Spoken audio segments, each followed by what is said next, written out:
Alright, it's part 2 of the pig slaughtering. I'm not really proofreading, so I'm gonna have to stop and go.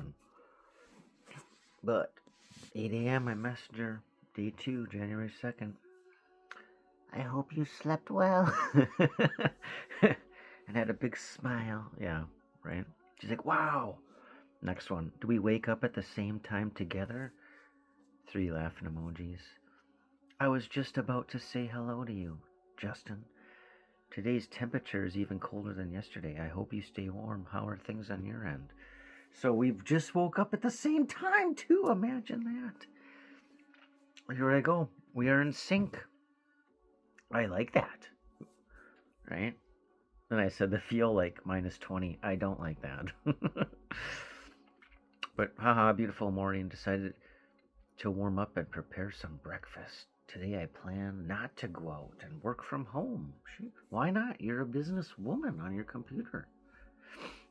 So that's a good plan. I'm debating on going back to bed.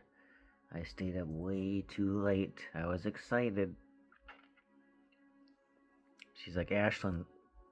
Well, that's where she said she was from. Ashlyn's cold is different from Moscow. But today Moscow is warmer than here. Ashland's more like a lake breeze, plus damp cold, plus sudden heavy snow, while Moscow is dry cold with shorter days, where the sky turns gloomy by 3 in the afternoon. And then she asked what time I went to bed. So, just tell me about the weather, which is total probably BS. It's just got to be the story. And then she sends me a picture of her doing yoga, like a selfie, which looks real. Looks like a real, legit, photo. She asked if that was my normal schedule, what time I go to bed, why I couldn't sleep.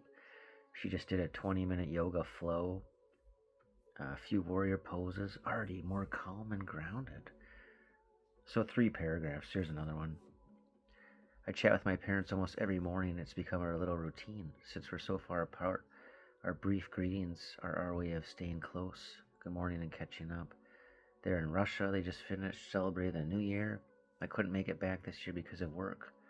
So honestly, these calls are the most real.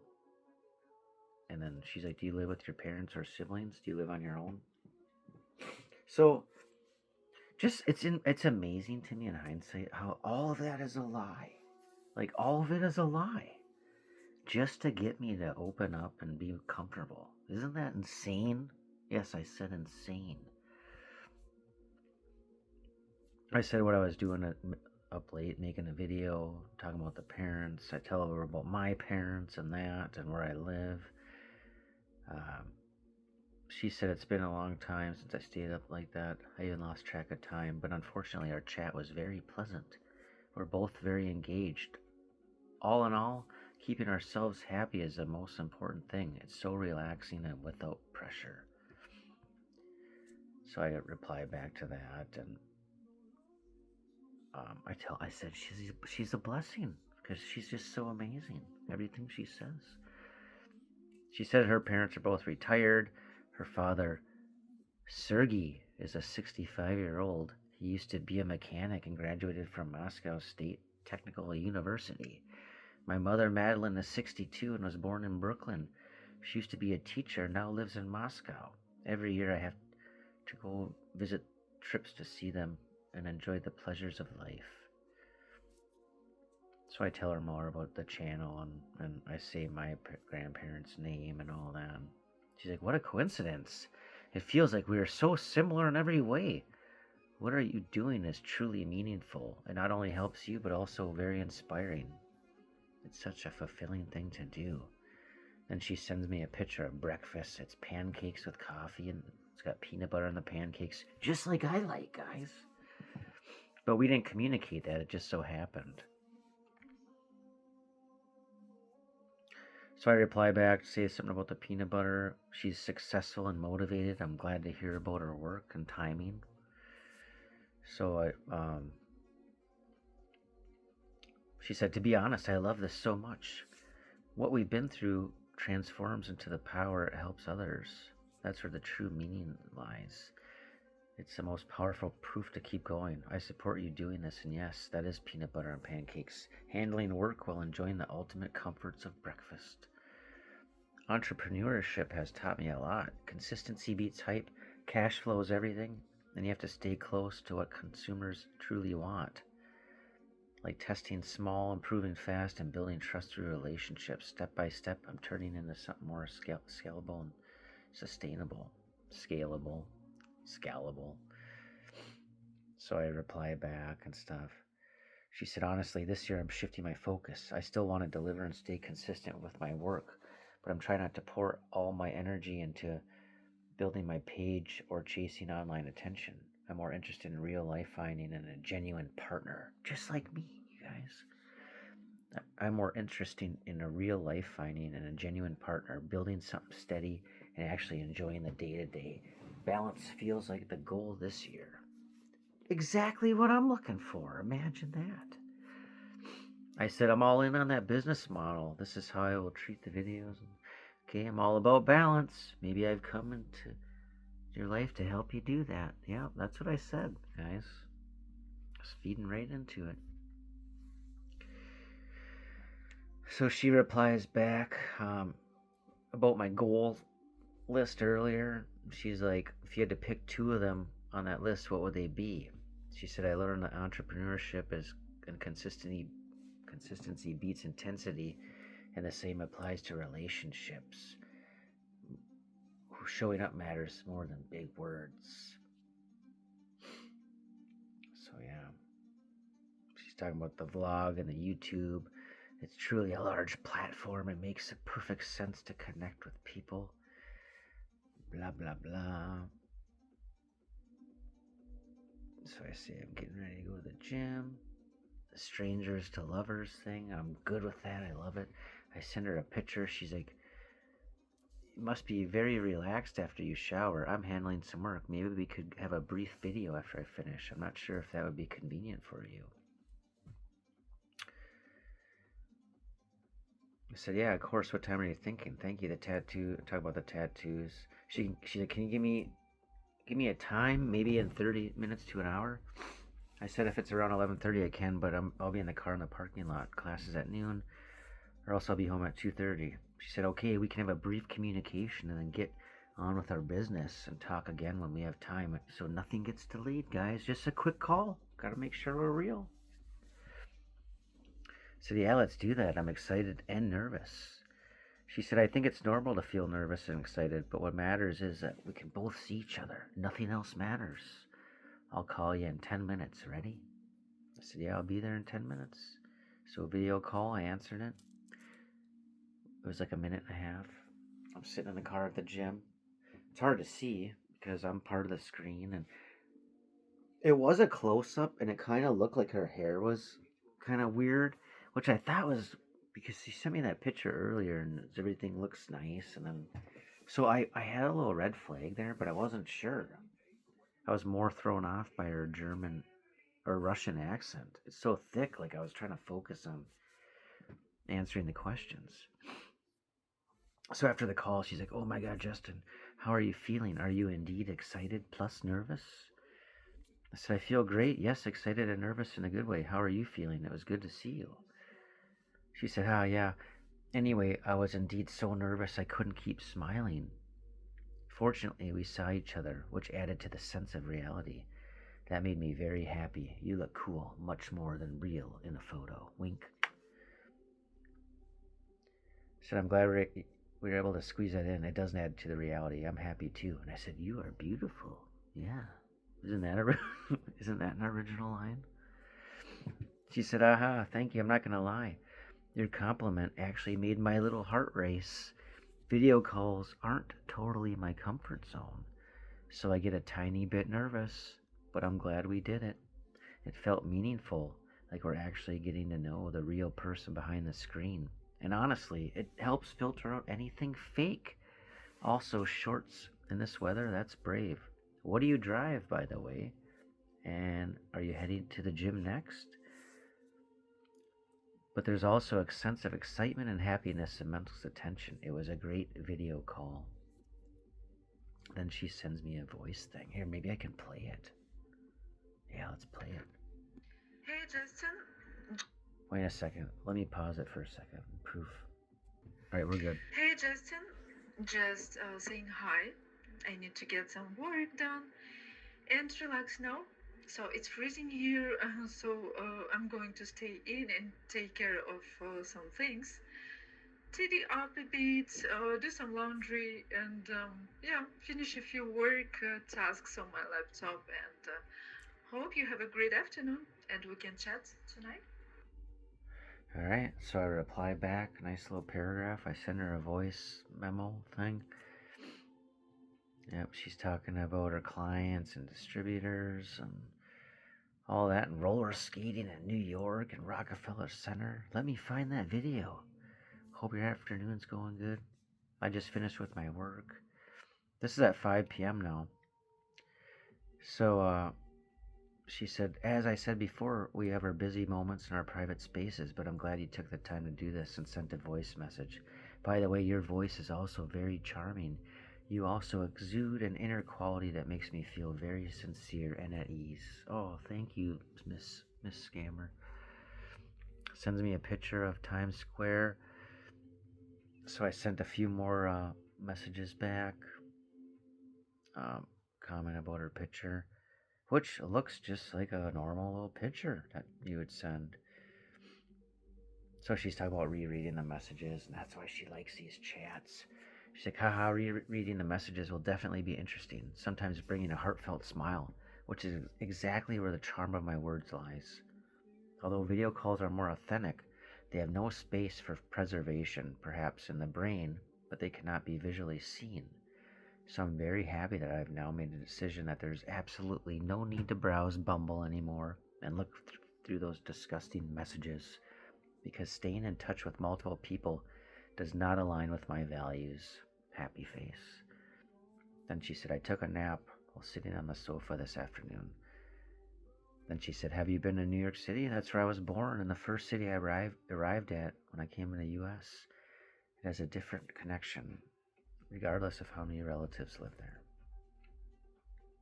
So I sent her a voice chat just to keep up a little bit so I don't have to text so much. I commented her beautiful smile, same morals and values and being grounded and doing the right thing. Imagine that. She's just like me. We're just aligned like that. She said, that genuinely made me smile, and I appreciate what you said about morals and values. To me, doing the right thing isn't about speech. It's the small choices we do when no one is watching. The way you've been showing up with me feels consistent, respectful, and I honestly enjoy that. Regarding the app, I'm just sharing my thoughts. I fully respect your choice. Trust is the foundation of any relationship, and I agree that we do value the same thing. For now, I'm comfortable with where we're at, and I care more about consistency in actions than that app. If you ever decide you don't need it anymore, it's totally your call. Wink, wink. This is day 2, you guys, too. I just hit it off a home run. Here's another one. It keeps going. There's 3 in a row. Traveling is something I've always been doing, and due to my work, I always frequently travel to various states in the U.S., and it's become a habit of mine. People who don't know me well indeed think I'm a busy person. LOL, but my thought is that while I'm young, I want to spend some time striving so that my future I can have a more time to accompany my family and partner and enjoy the life and retirement plans ahead of schedule. My goal for this year is to find a suitable partner and then plan an opportunity for a real trip abroad. I want a real long vacation to see the world outside and experience the different cultures and cuisines of each country. Do you have a place in mind you'd like to go to most, or what are your wishes and plans for the future? This girl is looking for me. She's looking for a suitable partner, and I could be it. And then we're going to travel, you guys. Here I am. I'm still traveling back to the comments. I didn't really ever believe that stuff initially. I said, wow, I like how open and thoughtful you are. It's so refreshing. Everything you said about trust, consistency, and those small unseen choices, I completely agree. I agree. And your travel goals sound amazing. Blah, blah, blah. I say Italy, Costa Rica, being a no, whatever. I'm working hard now to enjoy life later. with the right person. That mindset is exactly what I'm about. I, I talk about my retirement and all that. She said, I'll share some photos with you which can better represent my hobbies so we can get to know each other better. Here's 3 more paragraphs, this whole page. This is the size of my tablet now. I gotta read. It's truly rare to plan ahead for your future. To be honest, at this age, many people can't do that and worry about it later, only to be chased by bills, taxes, and various expenses. I really admire how you think long term.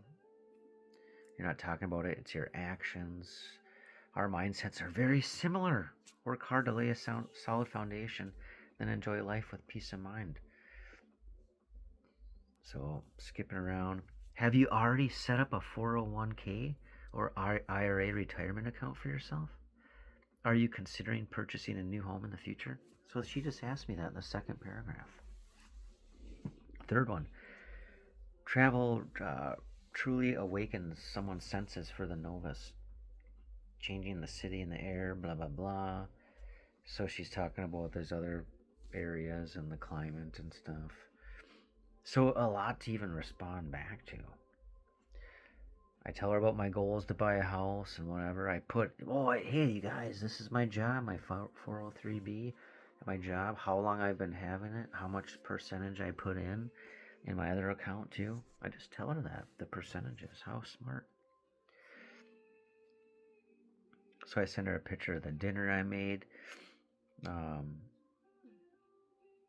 She's talking about real estate because I was talking about a house.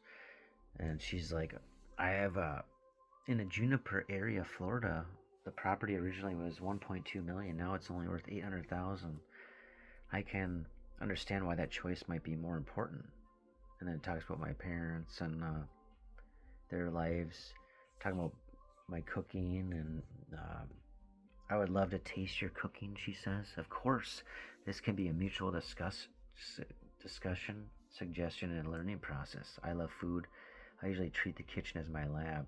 So, future faking already. Here we go. We're going to be cooking together. She said, perhaps I'm qualified at this job, but it's years of accumulated experiences. I usually read guides and reference the places I've been to and take notes of all the places I visited. Then she sends another picture and another paragraph onto that 3. So we got 5 things now. So under the Eiffel Tower in Paris, my first reaction was, wow, that's so tall. It's kind of a shock. I love that sense of casual romance and the sound of cups clinking in the roadside cafes, people walking their dogs slowly, the aroma of bread wafting in the street corners, looking at architecture. Paris gives you a relaxed kind of happiness. It's also looking forward to that future partner, to see a hot air balloon in Turkey together and visit the sea in Greece, and finally to have him propose to me under the Eiffel Tower. Then you get all these heart emojis. So she wants me to propose in the future, guys. I might be that candidate. So I respond back to her stuff and whatever. Then she says, so I'm probably going to stop halfway through this day 2 already because we're 20 minutes in and I'm only at 6 o'clock here on the timeline. And we go till like 11 or something. So this is what she says next. I'm very curious how you managed to still contribute this percentage of income after so many years and in a match. That's a wise move because many people want it but cannot have it. Of course, I believe you're also very self-disciplined gentleman. Otherwise, you wouldn't be able to invest that percentage of your income. And for those who lack discipline, they've already spent all that money. So I respond about it. And then where I put the rest of the money, I tell her. And then the Eiffel Tower is beautiful. You're beautiful. You're not even real. You're beautiful. You're very sharp and well spoken with your descriptions. You could write a novel. Yeah, because it's AI, right? So I think that's where I'm going to leave it. We'll be 20 minutes in. I'll finish at 6:40 tomorrow, and we'll finish the rest of it, and I'll see I'm pretty sure I can scroll down a lot because it's still scrolling. It's like, what is that game where you spin that big wheel? That's what it looks like as I'm scrolling through here. So tons of messages, and I don't want to sit here for 40 minutes going through this. So this will be part 1 of 2 for day 2. Okay, not to confuse everybody. All right, peace.